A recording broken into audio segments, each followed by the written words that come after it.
How do these manufacturing facilities and big companies like Frito-Lay, how do they make their potato chips? The first thing they do when a load of potato comes into the factory is that it goes through a rinsing station. And that rinsing station essentially is just breaking down any big chunks of dirt, and it's taking away any rocks that may have come with the load.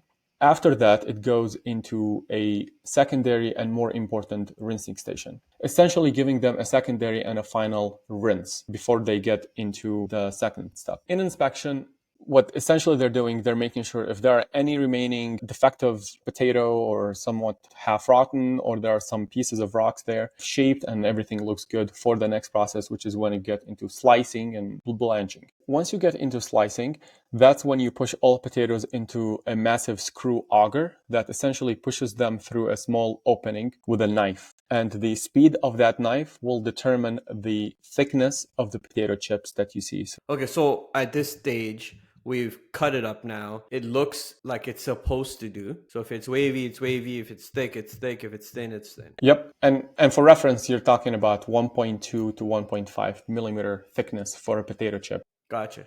From that, you go into the next step, which is rinsing and blanching. So essentially, if you've ever made fries at home, it's usually very necessary to rinse the potatoes and kind of soak them in water for a little bit, because that helps releases the starch more, and that helps control the crispiness and the color. So is that how are they cooking in oil? Like is blanching in oil? Blanching is in water. It's usually just warm, hot water.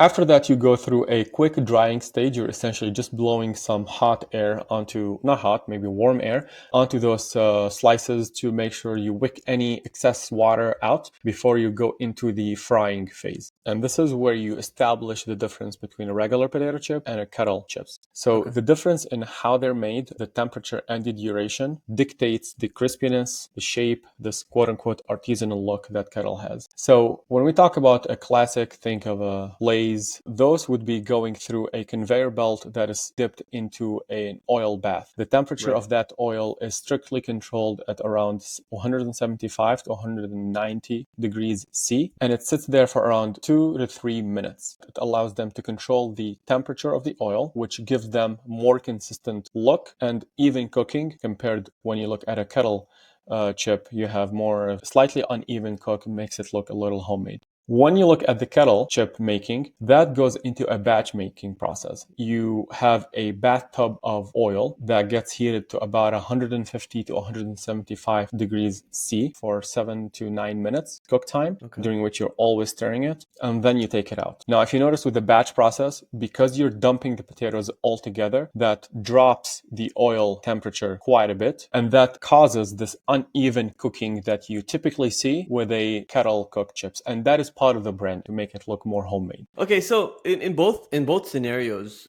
you're frying or you're using oil. How do they remove that oil? Like I know when I have like when we fry, like we have to pat it down. But how do they do it? They kind of pat it down with air though. So that's essentially what they do as a following step. The batch, after, whether that's a kettle or regular, it goes through a station where they just blow warm air, and it goes through like vibrating conveyors that essentially help push out any excess oil that the Gotcha. potatoes have. Gotcha. No, that makes sense. So up until the point, we haven't mentioned any additional flavorings or seasonings or anything like that. So I'm assuming is that the next step? After they cook it, then they season? So before they go into seasoning, the one step they have to do first is some sort of an inspection. And this is critical for something like a kettle cook, because you know you're creating this uneven cooking product, right? This is a cool product that essentially it goes through a machine that is blasting a light on it, and it has a vision system.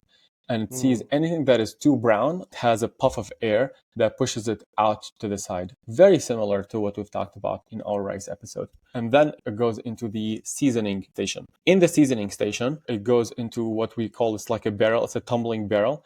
And then from the top, there are nozzles that are spraying the flavors. The speed of that barrel and the duration the chips spend in there determines how much flavor you're getting and how evenly coated the chips are. Gotcha. So this is kind of similar. These tumbling methods that we talk about, it's very similar to cereal episode, similar to gum episode, right? The same premise. It's exactly the same process. It's a very standard way of coating something, especially something like this, individual pieces, and it's pretty quick as well. Okay, so what happens next? Now you have your chips pretty much done, right? You've cooked them, you've taken out any overcooked stuff, you season them. Now all you have to do is to cool them down. So it goes through another station where you're blowing ambient air to kind of bring the temperature down quickly to get them ready into the packaging station. It's very important to cool them down before you pack them, because the last thing you want is to have steam build up in the bag. Then you get soggy, it ruins the quality, Yeah. they stick to each other. An absolute disaster. You have to cool them down, make sure there's no more steam coming out of them before you go into the next and final step of packaging. Right. That reminds me of our ready to heat rice episode where when it gets out of the retort, it's cooled down before it's put in a case.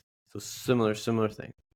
Yes, it's essential to control. This helps you control the customer experience when they open up the bag, whether that's rice or potatoes, because if they're warm in the bag, not only are they going to steam up, but you're also continuing to cook the product, which a huge issue, right? You want to control how the product feels when it gets to the customer. So the last step here is in the packaging. So it goes into what they call a combination filler. Essentially, what the machine is doing, it's using a set of scales to determine what combination of 2 to 3 scales will fill up the bag to the specification. So if we're filling up 8 ounces, what combination of 2 to 3 scales will add up as close to 8 ounces as possible, and it will open those into an individual bag that will then get sealed from the top and proceed onto the following bag, and so on and so forth. The next step you do is it goes through lot coding. So you're printing the best by date on it. It goes through inspection for x-rays and make sure there are no foreign objects in the bag. And then it gets packaged into boxes and to the shelf.